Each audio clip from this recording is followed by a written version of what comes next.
Really? Yeah, I mean, some of his films are good. I mean, there are some Miyazaki. I mean, I really like My Neighbor Totoro, and Spirited Away is good. I really have issues with Princess Mononoke, but most of his films I find just long and boring. And I get why animators love them because they're these long, sweeping periods of animation, but there's nothing fucking going on. I mean, even My Neighbor Totoro, which I like a lot, there's whole periods of nothing going on. But I'm just so blown away by the imagination of things like the cat bus and just the various creatures that I'm just so caught up in it. And it's the same with Spirited Away, but his films just tend to bore me. And so I don't get excited about them until I wait for everybody to go nuts about one of them. Because, that stuff like Ponyo and Howl's Moving Castle, where it's like, oh, I like it, or oh, I kind of like it. Yeah. When I hear that from people who love Miyazaki, I know it's one of his films that I can avoid. So I was waiting to hear, and Ponyo was something that everybody has said pretty much the same thing, which is, I liked it better when it was called The Little Mermaid. It's not. It is a Little Mermaid. Like I said, it's with children though, and he captures children's mannerisms so well. This is live action art animated. This is one of the best directors I've ever seen, who's able to actually see children for what they are and capture all their mannerisms on film. I mean, it was great to see that. That's what's so great in My Neighbor Totoro. Yeah. Which, I mean, you follow around these two kids who are very clearly kids. They are children, and to the way they capture the imagination and everything is just so fantastic. That sounds cool, but I'm not hearing things that excite me about Ponyo. So I might catch it on DVD, but it's not a big rush for me. I think you're right that there are these moments where there's nothing going on, because I see that myself. So yeah, Ponyo, I don't think it would interest you, man. I don't think you need to see that, really. Yeah, I'm not surprised, but at the same time, I'm not going to talk shit about it. It's one of the reasons why he's in that small class of people who I don't really review their films because they're not for me, and I know that I don't get them, and so I'm not going to talk shit about them. Yeah, no, I understand that. I'm right there with you. Before we move on to our email, which we need to do pretty quick because we are coming up on an hour. We are. Yeah, I'm surprised. That went pretty fast. We might start doing this more. The whole thing that we did last week, it ended up being very successful. The thing where if they don't have a screening for movies, then we just have to review the trailer and give our review after the movie comes out, but take predictions on what the movie would be like by watching the trailer. That's what we did with Halloween, people. What we did was we watched the trailer for Halloween, and since they didn't give us a screening for it, we just said, okay, judging by this trailer, what would we pay to see this movie if we had to use our own money? And I thought a lot of people were going to think it was unfair, or people thought we were copping out. And a lot of people, I would say about 98% of people who watched what we did said that, you know what, this was something that is cool. You guys should do more of this. Well, because it was a bunch of buddies sitting around talking about what they thought about the movie. What they thought about what was coming up. It's just like something everyone else does. I think we should do it more often, in the sense that when it merits doing it, I don't think we should do it like on a regular basis. Well, no, that was my whole idea when I said we should do it this time around. We should only do it for movies. I mean, if we go see a movie that they give us a screening for, why would we not do a review for it if we saw it ahead enough time? Now, this is what I was planning all along. I was thinking, like, okay, if they're going to do more movies where there's no screening for them, then this is what we'll do to compensate for that. Or if a movie comes out on a Thursday, possibly even a Wednesday screening, just so I can get stuff up on time, we might use that approach too. But no, we don't want to use this as a replacement. You understand what I'm saying? I agree with you there. Yeah. So I'm glad people like that, and I think we're going to do that this week with Gamer. So are they not showing us Gamer? Nope. Well, they are showing us some stuff. Thankfully, the most exciting thing tomorrow, you and I are going to go see 9. 9, yes, but 9 comes out on the 9th, which is the middle of next week. Yes, not this Wednesday, but the Wednesday after that. So we will get to see that ahead of time for the following week. It comes out on your birthday. Yes, it does. Don't think I had thought about that. The day after my birthday. Yes, it does. So I feel very special to be celebrating my birthday with a little CG animated paper sack or whatever the hell he is. But yeah, 9 CG paper sacks. don't you dare, dehumanize them by saying there's only one of them. There are nine. There are CG 9 of fucking them, sacks. and the 9th one is the best because he shares the number of my birthday. But yeah, we should go there dressed up like the characters. You should be 8, and I should be 9. What do you think? Ooh, you know what? I could bring a hot chick who could dress as 7. And she could be 7 of 9. No, we should make her a 10. See? All right. Dude, like, all right. Anyhow, let's move on to email. All right, email. You said you had some email, right? So I do. I got a couple right. tweets. I put out the tweet call and got some interesting questions. We answered one of them already. What was that? Drew Blood from New York. Drew Blood, New York City, asked us about Rob Zombie's Blob. Oh, okay. Oh, really? Oh, okay. Yeah. So we just happened to just talk about that by accident then. Okay. Yeah, I was going to talk about it anyway. So, okay. And then there's people making fun of you, and so we'll move past that. And here's a good one. Since you've actually seen it now, and you can attest to it. We were talking about this earlier. Question is, do you have more faith in the remake? This comes from Tom G 25, by the way. Mm-hmm. Do you have more faith in the remake of Time Crimes or Let the Right One In? Oh, probably Time Crimes. Because you have more faith in that? Yeah, because I still think, even though I'm not like, and I'll let you tell me what you think after I say this, but I'm not against the movie as much as some people are who have heard there's going to be a remake of Let the Right One In. But at the same time, I don't think that they'll go to the extent that the original did, which is really what makes the movie. And I don't want to ruin anything. When you see the movie deals with very adult subject matter with kids. And I just don't think they're going to go there with that film. And if they do, then I'll be pleasantly surprised. But Time Crimes, that's a movie that can actually be elaborated on. I mean, it's a movie that didn't cost a whole lot. There's room to actually elaborate on the story. So, yeah, I have more faith in that film than Let the Right One In. I 100% agree with you. But the reason is that Let the Right One In is entirely about subtlety. It is a movie that changing characters or changing certain aspects of characters or changing situations will radically change what the movie is about. Time Crimes is not. Time Crimes is a really great idea that you could even change the main character of the adaptation of Time Crimes. You could change some of the way some of the events happen. You could change certain things, and it would still be Time Crimes. Time Crimes is not a hard one to get right, because it's about very simple ideas done very well. And as long as the structure remains intact, it's going to keep the vibe of Time Crimes. But yeah, if you futz with a few things, if you just change the ages of the characters, you radically alter the film. Yes. The film is about two 12-year-olds, a 12-year-old boy and a 12-year-old girl. And if you change that, you completely change the movie. If they are 15, if they are 18, it is a completely different film at that point. If they're 7, it's a different film. Yeah. So, I mean, something as small as that, I'm really curious what's going to happen when they take it out of the country that it's set in. Where are they going to set it in the north so at least we can have the snow, so we can have that same kind of ambiance? If you change the ambiance, you change something of the film. If you change some of the occurrences, the entire film just completely falls apart. It is such a beautifully crafted film that you are absolutely correct. Time Crimes is the one I have more faith in. Let the Right One In is the one I'm terrified about. If they get it wrong, I mean, granted, we still have this original perfect film, but if they get it wrong, there's a whole group of people who will see this film and not be moved to see the original. Yeah, same here. So we're on the same page on that. What else you got? Let's see here. Okay, here's one. Where was it? I don't know. Where is it? Okay, this comes from Grog42. Grog42. What is the best or most interesting fan film you've ever seen? The best fan film?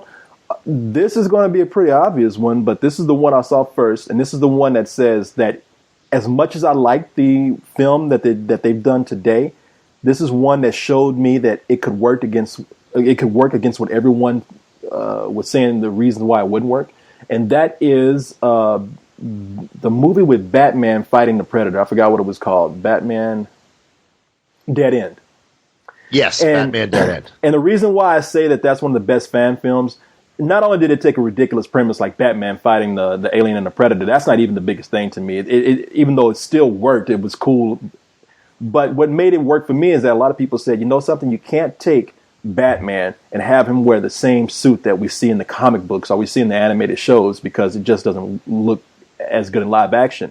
And whoever made that film, they put Batman pretty much in that original costume, the gray shirt and the black utility belt, along with a little bit of the yellow in there, and it was like, wow, you know something, that perfectly works if you know how to film it right and know how to actually build that costume correctly.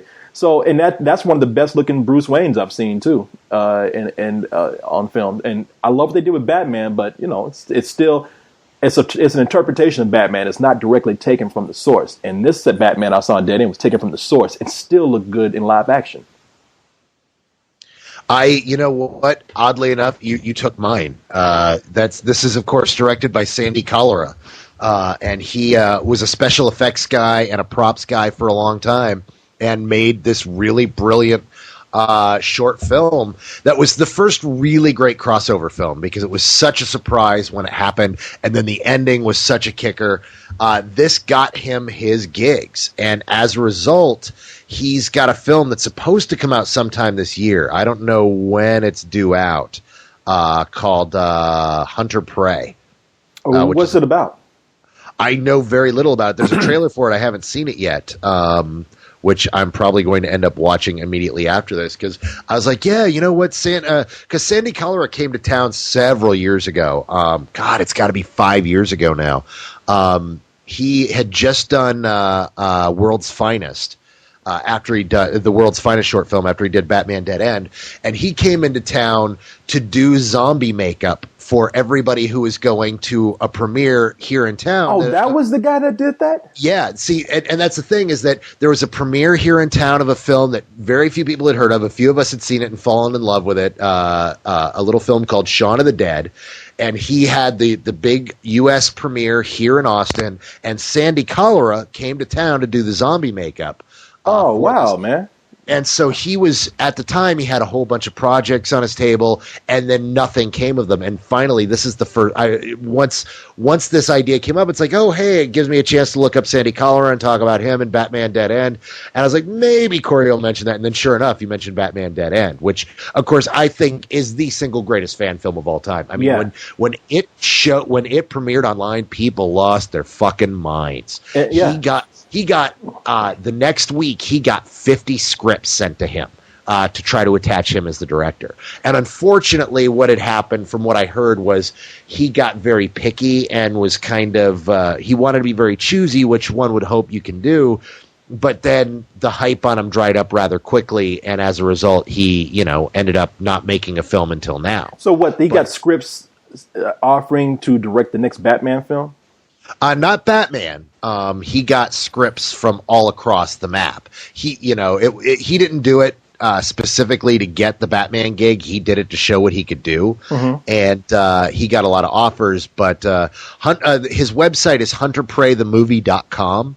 And if you put hunterpreythemovie.com/trailer.htm, you get the trailer of it. I'm going to watch it right after this and see what he's been up to. I have, whatever it is, I have faith in it. The guy knows what he's doing. He's a cool fucking dude. And he does know what he's doing, man. I looked at that film and I was like, wow. Shit, somebody send him the Batman script. Just don't send him a regular script. Well, he's big into sci-fi and fantasy, and so I'm really into whatever this film is. It's a science fiction film, and even if it's low budget, it's going to look like it's going to be fucking tits. So I really hope that it's got a solid script and that he made a killer fucking film, because this is a guy. This guy was supposed to be huge by now. He was supposed to be, his first film was supposed to put him in the Neil Blomkamp. I was just about to say it right as you said that. He should have been the next Neil Blomkamp. But for some reason, it didn't come through. I'm really curious to see what's up with this film. But yeah, that is the single best fan film I've ever seen. Yeah, same here. I haven't seen anything really better. If there is something better, people put it up there, show us. But right now, that's the only one that comes to mind. You want to do one more? Yeah, why don't you pull one out? Okay. I was not prepared. Because the only one left here that was worth asking is from Shane MD, who asks, why is Corey such a dick to you when you record this show? Because Carlisle's a dick to me first, that's why. And there we go. And my answer is because Corey's a fucking dick. What are you going to do? Wow, you know what? We are so much on agreement tonight because that was my answer too. There we go. About you, though. Let's see. You know what? I have one right here. This is a good one. It says, just wanted to get your feedback on the upcoming Where the Wild Things Are game. Now, to me, I think this is complete exploitation of something beautiful, but that's just my opinion. What are your thoughts on this? And that is from George Holguin. And George, I agree. Did you say game? You heard me correctly. Game. He said game. Now, I have not heard of this game at all, but I noticed that this is a trend among big studios to accompany their big budget genre films with a video game. And sometimes it works and sometimes it does not. And one example of this is recently there was, I think it was I don't think it was sold. I think it was downloadable content, a downloadable content game for Watchmen, which was just a fighting game that featured Rorschach and Night Owl. And it was nothing like their characters. It was nothing like the world that was set up for them. It was just an extra way to make money from that property. And I don't think studios are going to stop because most of these games that come out are terrible because they are rushed. They are made quickly to coincide with the release of the film. But a lot of times they just don't capture the spirit of the source material. And I think that in an ideal world, if you really respected whatever property that was, especially if it was taken from someone else, then you wouldn't do it. But they're not going to stop. And a lot of times you're going to be very lucky if these games are any good. Well, I have two things about that. First of all, there was another Watchmen game. There were two Watchmen games. There was the one downloadable and then the one really awesome Flash game, which was almost the same thing, which was an 80s style Double Dragon game. I played that. That was a great game. That really got the spirit of Watchmen. I dug the hell out of that. But you know why that worked, though? Because it was to coincide with the movie, and it was set up to be like that game was part of a game from that world. And these characters are celebrities, so it was almost like within that world, somebody took, and the movie takes place in 1985. So it was like somebody took those characters and put them in an arcade style game that's appropriate for that period. It was creative. The thing that I do have to say about this, as much as it kind of, there's part of me that's like, well, all right, you guys are right. It is kind of exploitive and it is making money off it. But it's exploitive because, well, people are interested in participating in these kind of things. People are interested in playing these kind of games. Sometimes they're good, sometimes they're not. But what it all boils down to is, you know what? The guy who wrote this book wrote an incredible children's book, and he's making money off that game. And he's making money off the film. You can call it exploitation, but the creator is getting paid for this work that he did. No. And you know what? Any money that goes into that guy's coffers and provides him with his lifestyle, God bless him, because he wrote one of the single greatest children's books of all fucking time. Okay, now what I would have to say about that is, one, is he really getting money from that, or is that just going to the studio? As long as he owns the trademark, which is, as far as I know, everything I've heard, because he's attached to the film and he's worked closely with him, and he apparently loves the film. He said it's Spike's movie and not his, but he apparently digs it. He's gonna get the money off this. Well, if he's getting money, then great. But my problem with it is not so much who's getting the money or if they're even making a game off of it. I'm not one of those purists who says they can't ever do this with that property because it doesn't seem like it'll fit. No, my problem is that 9 times out of 10, these games that go with the movie, they're not good games. They're not good games at all. No, it's the sad thing that we deal with is that movies based on games suck and games based on movies suck, except on rare occasions. Yeah. Whenever you try to cross market something, it usually is handled by people who don't understand the original. Well, that's my problem. Now, you talk about this guy made one of the most beloved children's books. I grew up with that book myself. I love it. But there was real heart that went into that. And this game, now, I haven't seen the game, so I'm not going to talk unfairly about the game at all. Right. But let's just say that worst case scenario, that is, this follows the history and pattern of other video game translations of movies and books. If it's soulless, it's just something that was made quickly, then that really does kind of, it kind of counters everything that went into the original property, which is a lot of soul and heart that went into something that made a great children's book. And then you had some people who just wanted to make a quick buck. So what they made was a heartless and soulless video game that they knew was, and a lot of times these people know these games aren't good. They're just told, you know what, you need to make that game and get it out as quickly as you can. Of course, one of the prime examples of that being E.T., which are like about 6 million, 7 million copies, maybe 9 million copies ended up in a landfill because they were forced into making a game and were forced to put it out too quickly. And it ended up being a piece of shit. And almost every video game movie based on the movie is like that. Almost everyone. Butcher Bay, Chronicles of Riddick, Escape from Butcher Bay is one of the exceptions. That's a really cool game. And they have the new Batman game out, Arkham Asylum, and which at Guinness Book of World Records just listed as the most critically acclaimed video game of all time. Yeah. Somebody sent that to me in an email today, and it's what's that?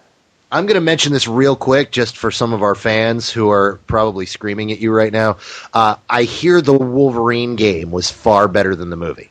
I heard that was too, and look, I didn't say all games, and notice I didn't specifically say that Wolverine was one of those terrible games. I said most. I said 9 times out of 10. And if you look at the history of video game translations, we just had people who gave us a hard time a couple months ago about that, so I just wanted to clear that up. Yeah, hey, you know what? If Wolverine is a good game and it's better than the movie, great. I haven't played the game, but I did hear that game was, because people did jump on my case when I mentioned the same subject a long time ago. So great. I haven't played the game, but if you say so, sure. All right. Well, I think that does it for tonight. Oh, you know what? That's it, man. So this didn't work so bad. You know what? If this comes out sounding okay and it comes out being pretty good, this might actually kind of be easier on you. This might save a Coco. Well, it might. It might save a Coco, and it might save a trip for you. You might not have to drive across town anymore. I actually like doing this better, man, because I'm reclining. Because you're reclining, and you're not in the same room as me. I don't know why, man. And every minute you don't have to spend in the same room with me is a good minute, isn't it? Well, look, I'm not going to say that it's that's 100% not true. I think for some reason I think it's more antagonistic when we're in the same room together. But when on the phone like this, you call me crazy, but it seems just a little bit more relaxed, and I'm actually enjoying myself right now. Well, let's see how it works out. But until then, good night, everybody. Yeah, good night, everybody. Talk to you later. Hello? Hey. What's up? I was just calling to see how it came out. Came out fine. You there? Yeah. Can you hear me? Yeah. No, it came out fine. Oh, excellent. Okay. Yeah, the Skype is exactly how they do the Slash Filmcast. So I figured it would come out all right. I just wanted to, double check and make sure it came out all right. So No. It came out fine. I mean, the only thing is just a little hiss in there, but it doesn't matter. Nobody cares. Yeah, I was hearing the hiss over your end, so it might be something with your microphone. Yeah, it could be. I don't know what's going on. So, but it could be because I'm using something called Audio Hijack Pro. I'll try and figure it out. But yeah, cool. It came out fine. So, right on, excellent. All right, and are you going to be at 9 tomorrow? Yeah, 2:00, right? Yeah. Yes, and that's South Lamar, Alabama. Yeah. Let me just 100% double check that. Oh, and just to let you know, I have to go out of town on Tuesday, so tomorrow we will have to record for 9 in Gamer, and we'll be done for the week unless you want to go see Gamer at midnight, which I don't know if you do or not. So I might. I don't know. I mean, we got it covered either way. I mean, you'll be paid for. So we're going to record tomorrow right after 9. Well, Martin wants to record with us, so we might have to record in the evening. That's the thing. Yeah. Yeah, well, I mean, I'll see if I can come back for it. I mean, I will definitely try. Yeah, we'll do it late too. We'll probably doing it like around 9 something, 9:30. So I hate having to make two trips like that. I mean, I understand that Martin's got to be in on it, but especially with those afternoon, if we're doing it on the same day, it eats up my day. yeah, no, I know. I'm trying to find a middle ground, but I don't know any other way around it. Yeah. Well, I will talk to you about it tomorrow then at the screening. Okay, I'll talk to you then, man. All right. Bye. Bye.